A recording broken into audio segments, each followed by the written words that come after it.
Hello everyone, class number 5 में HPS simplified में आप सभी का स्वागत है। आज का जो हमारा टॉपिक रहेगा वो whole number integer number operations के बेसिस के ऊपर रहेगा। बेसिकली ये चैप्टर आपको मैंने क्लास नंबर 2 में करवा चुका हूँ मैं, तो यहाँ पे अभी के लिए आप लोग रिवीजन भी कर सकते हैं। ठीक है, ये आपके लिए काफ़ी रहेगा। और ऑपरेशंस देखिए, आज का जो हमारा ये लेक्चर होता है ये हमारा होता है आपके पटवारी एग्जामिनेशन के ओरिएंटेड। अब यहाँ पे लिखा हुआ है operation on whole number and integers, properties commutative associative distributive, rules of sign absolute value pattern and word problems के बेस में। अब जैसे कि दोस्तों यहाँ पे एक मिनट,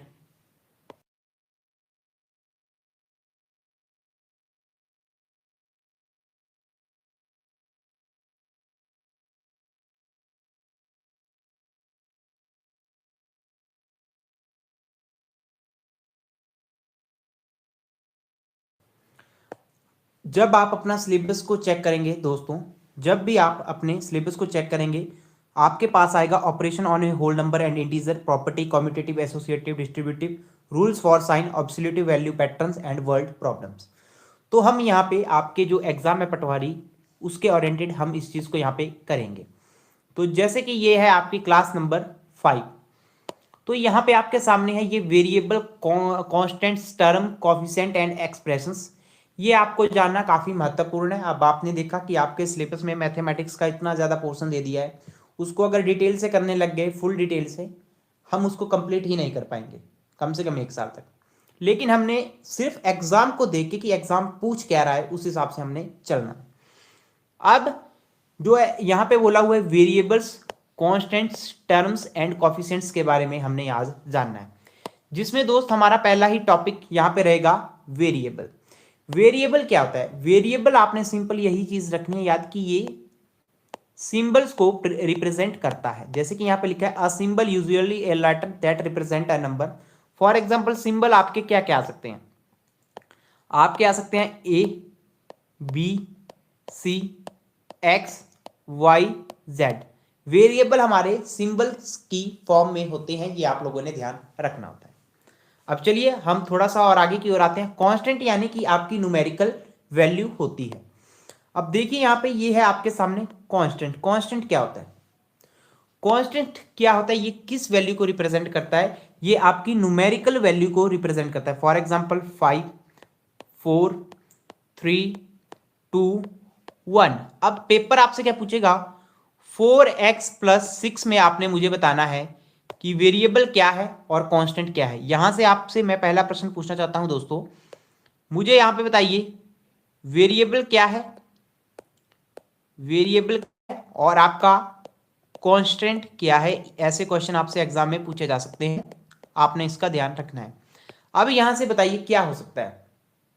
अब वेरिएबल मैंने बताया सिंबल्स की फॉर्म में होता है, तो सिंबल्स आपको इस इक्वेशन में क्या दिखाई दे रहा है? Only x. तो वेरिएबल यहाँ पे एक्स है, कांस्टेंट वैल्यू हमारी ओनली क्या है? 6 है, यानी कि न्यूमेरिकल वैल्यू। इस तरीके से हमने यहाँ पे करना है। I hope variable and constant आपको समझ आया होगा। ठीक है, अब यहाँ पे नेक्स्ट है आपका टॉपिक टर्म। टर्म क्या होता है? Part of an expression separated by plus and minus. जो कि ये टर्म है, ये भी टर्म है, ये भी टर्म है, एसोसिएटेड है आपके साइंस के साथ, प्लस के साथ, माइनस के साथ। ये चीज आपने यहाँ पे ध्यान रखनी है। ठीक है, अब टर्म हमने यहाँ पे किया। अब इसके थोड़ा सा हम आगे की ओर आते हैं। अब देखिए कॉफिशिएंट, तो कॉफिशिएंट को यहाँ पे स्टार मार्क आप कीजिएगा। यहां से क्वेश्चन बनने के चांसेस काफी ज्यादा है इस टॉपिक से, तो इसको आप लोग स्टार मार्क करेंगे। For example one equation is the 4x square plus 3x plus 1। आपके पास इस तरीके का कोई वेरिएबल दे देगा एग्जामिनर, वो पूछेगा आपसे कि कॉफिशिएंट ऑफ एक्स स्क्वेयर क्या है। तो आपने बताना है कॉफिशिएंट ऑफ, मुझे बताएंगे आप एक्स स्क्वेयर क्या है। वहीं पे आप मुझे बताएंगे कॉफिशिएंट ऑफ एक्स मेरे पास मुझे बताना है। तो जैसे कि क्वेश्चन यहां पे आपको समझाने के लिए भी लिखा हुआ numerical part of a term, numerical part of a term, उसी को हम लोग कॉफिशिएंट। एक्स स्क्वेयर के साथ कौन सी न्यूमेरिकल टर्म है? 4, तो कॉफिशिएंट ऑफ एक्स स्क्वायर क्या होगा आपका, क्या होगा दोस्तों, ये आपका होगा 4। अगर वैसे ही आपसे पूछा कॉफिशिएंट ऑफ एक्स, एक्स के साथ कौन सी टर्म है, तो ये है आपके पास 3। इस बात का आपने ध्यान रखना है। अब जैसे कि एग्जाम्पल में आपसे ये क्वेश्चन पूछा गया है, एग्जाम्पल में आपसे पूछा गया है 7x माइनस 3xy आपसे पूछा गया है, 7x माइनस 3xy आपसे पूछा गया। अब यहां से मैं पूछना चाहूंगा कि what is the coefficient of X, बताइए कोफिशिएंट ऑफ एक्स क्या होगा and coefficient of X Y क्या होगा। ये एक्स वाई क्या है, आपके वेरिएबल है, एक्स भी आपका क्या है, वेरिएबल है, इसका ध्यान रखना। तो एक्स के साथ कौन सी टर्म है, 7। अब मुझे यहां से बताइए एक्स वाई का कोफिशिएंट क्या होगा आपका, तो दोस्तों यहां पे ये आपका होगा -3। आपने ध्यान रखना क्योंकि माइनस का साइन भी है, ये आपके लिए काफी इंपॉर्टेंट रहेगा, माइनस का साइन लगाना भी जरूरी है, -3। आई होप कोफिशिएंट आपको क्लियर हुआ होगा, यहां से आपसे क्वेश्चन पूछे जा सकते हैं। आप देखिए यहां से आपसे देखा है, यहां पे लिखा हुआ है एक्सप्रेशन। मेनली आपने ध्यान रखना है एक्सप्रेशन आपके पास इस फॉर्मेट में हो सकता है और इस फॉर्मेट में हो सकता है, इसको ज्यादा ध्यान रखने की जरूरत नहीं है, ठीक है, क्योंकि डेफिनेशन आपसे नहीं पूछता कि combination of variable and coefficient connected by the operation. अब यहां से मैं सीधे पूछना चाहता हूं 2x प्लस 3, ये आपका ऑपरेशन है, प्लस साइन।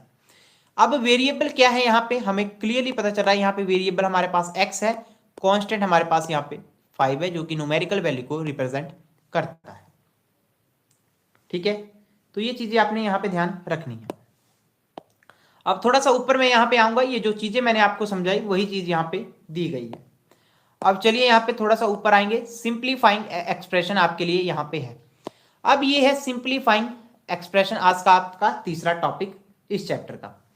तो सिंप्लीफाइंग एक्सप्रेशन में आपका पहली चीज आ जाती है लाइक टर्म एंड दूसरी टर्म आ जाती है आपके पास अनलाइक टर्म।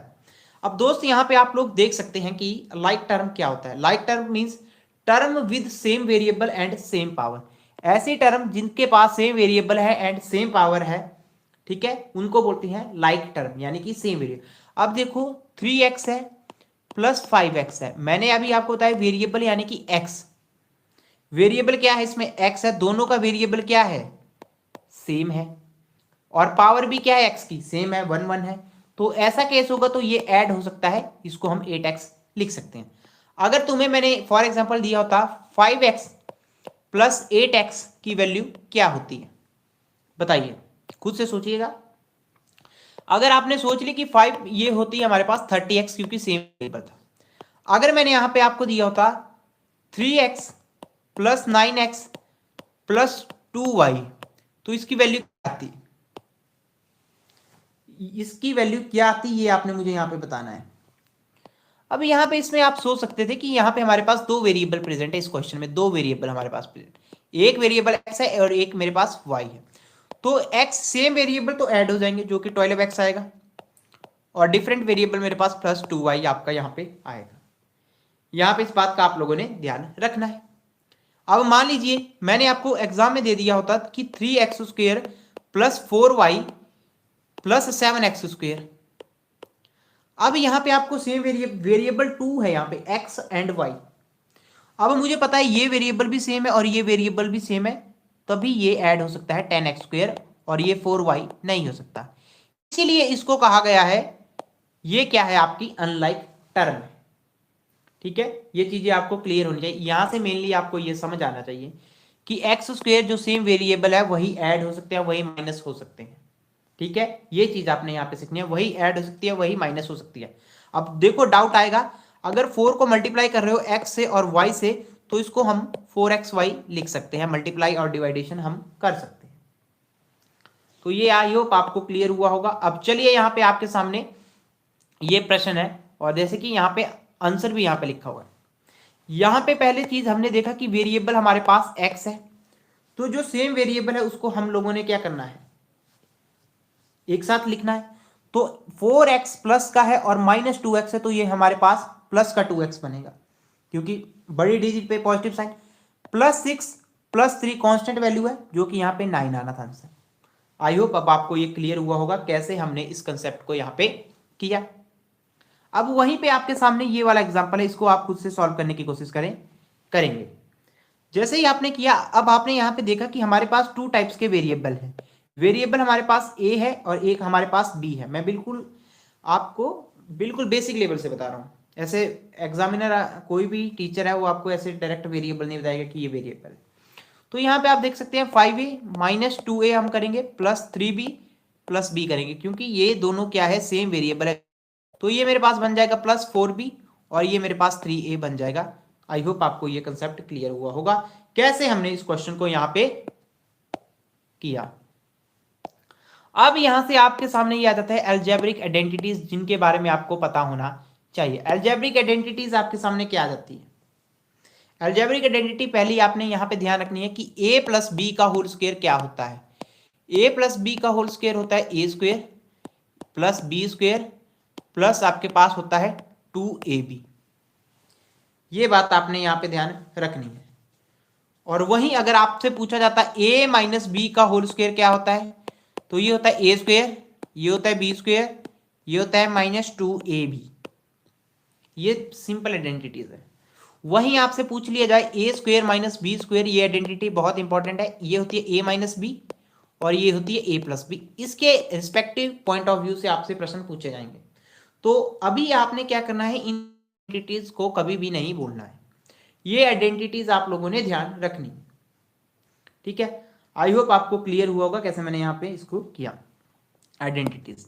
अब चलिए यहाँ पे आपके सामने, जैसे कि यहाँ पे दिया हुआ है x प्लस 4 का होल स्क्वायर, ठीक है। अब हम इसको कैसे करते हैं, हमें पता है कि ये this is the format of a plus B का whole square, that value is a square and the value is a b square and the third value is a 2ab हमारे पास है। अब देखो यहाँ पे a की जगह क्या है, x है, तो ये आएगा एक्स स्क्वायर, b की जगह क्या है 4 स्क्वायर और 2 है, a की जगह x है और b की जगह यहाँ पे 4 है। अगर करते तो ये मेरे पास आता एक्स स्क्वायर प्लस 4 4 16 प्लस आपके पास 8x आपके पास आ जाता। तो देखिए ये इस तरीके से आप लोगों ने करना था, जो कि बिल्कुल ही सिंपल था। अब चलिए थोड़ा सा आगे की ओर हम यहाँ पे जाते हैं ताकि आपको कंसेप्ट और क्लियर हो।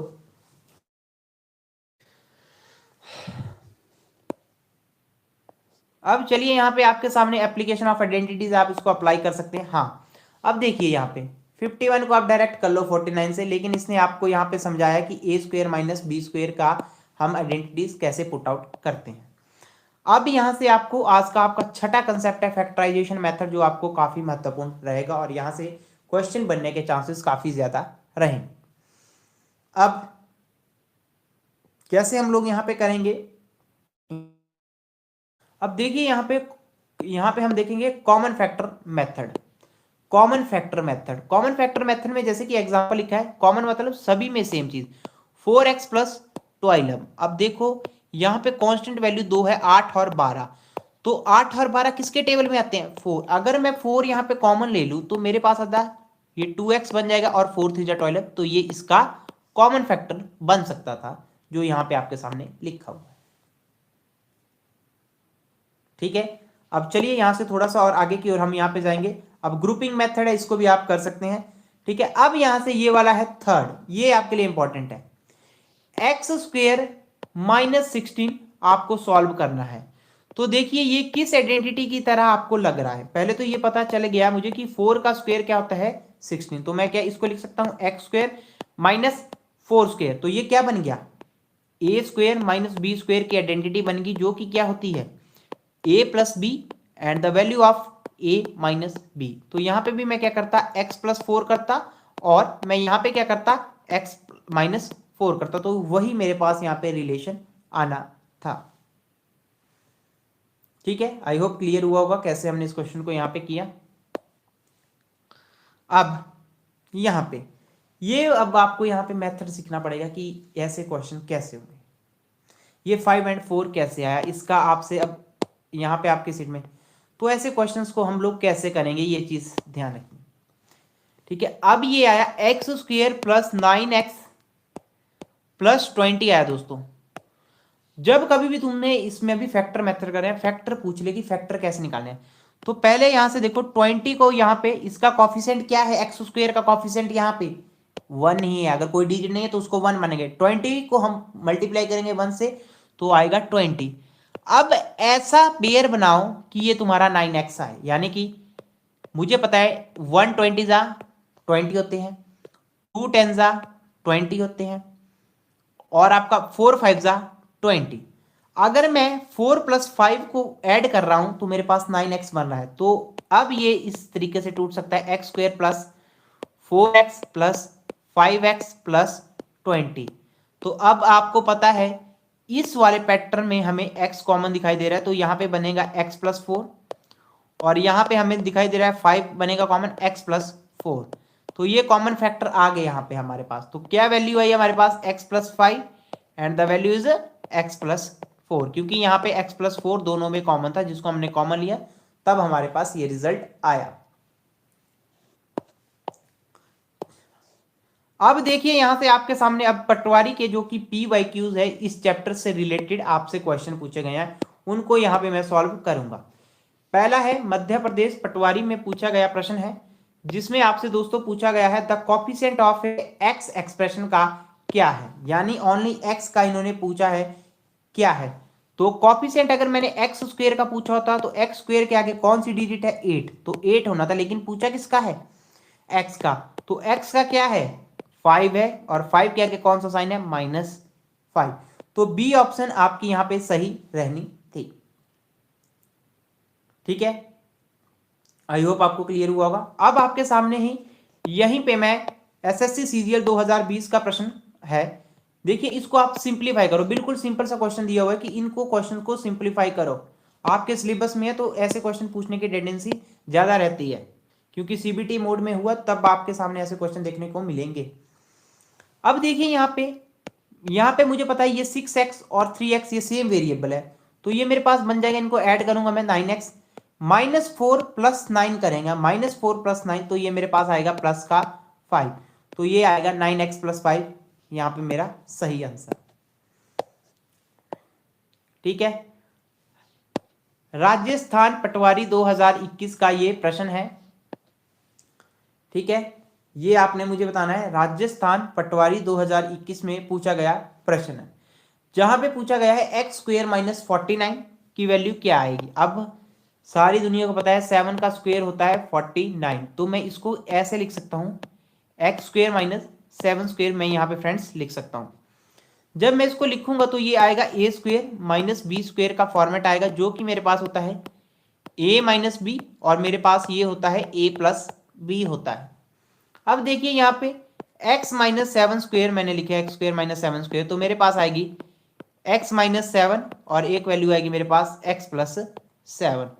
तो देखिए कहाँ पे आपकी ये ऑप्शन मैच हो रही है, तो ये ऑप्शन आपकी मैच हो रही है ऑप्शन नंबर बी में, तो ऑप्शन बी आप यहाँ पे सही कर सकते थे। ठीक है, अब आपने यहाँ पे ध्यान रखना है। अब एक और प्रश्न आपकी स्क्रीन के ऊपर यहाँ पे मैं करूंगा, यहाँ पे इस क्वेश्चन को आप करें। CHSL में ये पूछा गया है 2020 में 3x + 2 का होल स्क्वायर क्या होगा। अब ये सिंपल सा क्वेश्चन है कि a + b का होल स्क्वायर क्या होता है, a² + b² प्लस आपका होता है 2ab। यहां पे मेरा ये है 3x, यानी कि 3x + 2 का होल स्क्वायर मैं यहां पे करूंगा तो मेरे पास क्या आएगा, 9x², और ये मेरे पास 4 6x, ये आएगा आपके पास 12x। कहां पे ये डिजिट आपकी मैच हो रही है, तो ऑप्शन बी पे ही ये डिजिट मैच हो रही है। ठीक है, अब चलिए यहां पे आपके सामने है। ठीक है, अब यहां पे यूपी लेखपाल में ये प्रश्न आपसे पूछा गया है 2022 में कि right the algebraic equation for twice the number increased by 9, क्या आंसर होगा। Twice the number increased by 9 आपके पास क्या होगा, तो ट्वाइस इंक्रीज नंबर यहां पे हुआ है बाय इंक्रीज इन 9, तो ये ऑप्शन ए ही आपकी यहां पे सही हो रही है। ठीक है, twice a number increased by 9, तो ये गलत हो सकता है, ये नहीं होगा, क्योंकि इन्होंने ट्वाइस अ नंबर, मान लीजिए एक नंबर लिया है n जो इंक्रीज हुआ है 9 के साथ, उसका मैंने क्या लिया है ट्वाइस, तो यहाँ पे नंबर इन्होंने x माना हुआ है, तो ये 2x + 9 है। ठीक है, यहाँ पे मैं ऑप्शन ए के साथ जा रहा हूँ, तो ऑप्शन ए गलत होगी, क्योंकि दोनों डिजिटें यहाँ पे इन्होंने इंक्रीज की हुई है। अब एसएससी सीपीयू में आया हुआ है 2021 में प्रश्न, इसका आपने मुझे फैक्टर निकालना है x square plus 9x plus 14। मैंने अभी समझाया ऐसे सवाल को करेंगे तो इस डिजिट को पहले इसके साथ, इसके कोफिशिएंट के साथ मल्टीप्लाई करते हैं, तो ये 1 है 14। अब 14 का ऐसा पेयर बनाओ कि जैसे हम 9x बना सकें। अब मुझे पता है 14 हमारा 2 7 जा से जाता है 14, अगर मैं 2 + 7 करता तो मेरा 9 बन रहा है, तो मुझे यहां से लग गया पता ये किस चीज में टूटेगा, x square plus 2x plus 7x plus 14 मैं लिख सकता हूं। अगर मैं इसको जोड़ूंगा बनेगा तो ये 9x ही, तो यहां से x मैंने दोस्त कॉमन लिया तो ये मेरे पास बना x + 2 और प्लस यहाँ पे 7 आ गया आपके पास x + 2। तो यहाँ पे x + 2 कॉमन है, x + 2 कॉमन है, मैंने कॉमन लिया x + 2 और यहाँ पे मेरे पास आ गया x + 7। तो कौन सी डिजिट में आपको ये दिखाई दे रहा है यहाँ पे, तो ऑप्शन ए यहाँ पे आपकी बिल्कुल सही रहेगी। अब देखिए पटवारी 2022 में आपसे ये प्रश्न पूछा गया है, एचपी हिमाचल प्रदेश पटवारी। तो यहाँ पे बोला है कि x की वैल्यू 4 है, आपने वैल्यू बतानी है इस इक्वेशन की। तो x की जगह आप 4 वैल्यू भर लो, 4 स्क्वायर माइनस 3 की पावर 4 प्लस 2, 4 4 जा 16, 3 4 जा 12 प्लस 2, तो 16 माइनस 10 आपके पास आया जो कि यहाँ पे रिजल्ट देता है 6 का। तो इस तरीके से आप यहाँ पे कर सकते हैं। क्वेश्चन नंबर 7 देखिए, अब मुझे यहां से आपसे अब बताओ कांस्टेंट टर्म का एक्सप्रेशन क्या है, बिहार पुलिस सब इंस्पेक्टर में ये पूछा गया है। तो यहाँ पे the constant term in the expression 5x square plus minus 4x plus 11, constant term कौन सी है, तो कांस्टेंट टर्म यहाँ पे हमें एक ही चीज दिखाई दे रही है 11, तो 11 आपका यहाँ पे सही आंसर रहना था। ठीक है, अब बताइए यहाँ पे लाइक टर्म्स कौन सी है, जेबीटी 2020 में ये पूछा गया है कि लाइक टर्म आपकी यहाँ पे कौन सी है, तो जिसमें कहा गया है जिसका क्या होता है same variable and same powers होती है। तो यहां पे मुझे केवल एक ही चीज यहां पे दिखाई दे रही है, same variable and same power आपके पास ऑप्शन नंबर बी है, यहाँ की ए स्क्वेयर है। यहाँ पे डिफरेंट वेरिएबल है तो ये कहां से होंगे, यहाँ पे m है, यहाँ पे m स्क्वेयर है, पावर भी सेम नहीं है, यहाँ पे डिफरेंट वेरिएबल है, इसीलिए 4a स्क्वेयर 7a स्क्वेयर आपका यहाँ पे सही रहना था। ठीक है, आज का आपका क्वेश्चन नंबर 10 ये आपको मैंने करवा दिया है, आप इसको डायरेक्ट मेथड से भी कर सकते हैं। यहाँ पे इन्होंने आइडेंटिटी मेथड बताया हुआ है, आपको आंसर ही चाहिए, जिसके यूनिट डिजिट मैंने देखा 9 आएगा वही आपका आंसर होगा। तो ऐसे क्वेश्चन आप ऐसे भी कर सकते हैं। ठीक है, अब यहाँ पे आज का आपका 11वां प्रश्न देखिए, एमपी पटवारी 2023 में पूछा गया प्रश्न, जिसमें पूछा है 7a minus 3b plus 2a plus b का क्या यहाँ पे आंसर आएगा। तो क्लियरली पता है, तो ये आएगा 9a माइनस 2b आपका यहाँ पे सही आंसर रहेगा, क्योंकि ये मैंने एग्जाम्पल में आपको करवाया। तो इस क्वेश्चन को भी आप कर सकते हैं, 13 भी आप खुद से कर सकते हैं। अब जैसे कि 13 क्वेश्चन है आपकी स्क्रीन पे, तो ये मुझे पता चल रहा है 64 का ये किसका स्क्वायर आ रहा है, 8 का स्क्वायर आ रहा है। तो आप इस तरीके से इस क्वेश्चन को कर सकते हैं। ठीक है, तो ये आपके पास आता है x + 8 x - 8 आपके पास ये वैल्यू आती। तो इसी के साथ हमारा एक और चैप्टर हमने कंप्लीट किया, बिल्कुल छोटे से अभी हमारे चैप्टर है। ठीक है, जब आपको मैं ट्राइंगल्स के बारे में करवाऊंगा, ठीक है, अभी के ये छोटे छोटे टॉपिक है, इनको साथ साथ आप करते रहें। जैसे ही हमारे कम से कम 7 चैप्टर हो जाएंगे आपके सिलेबस में, हम एक मॉक टेस्ट लगाएंगे उन्हीं 7 चैप्टर्स के बेसिस के ऊपर। थैंक यू सो मच, आज का लेक्चर यहीं पे कंप्लीट होते हुए मिलते हैं नेक्स्ट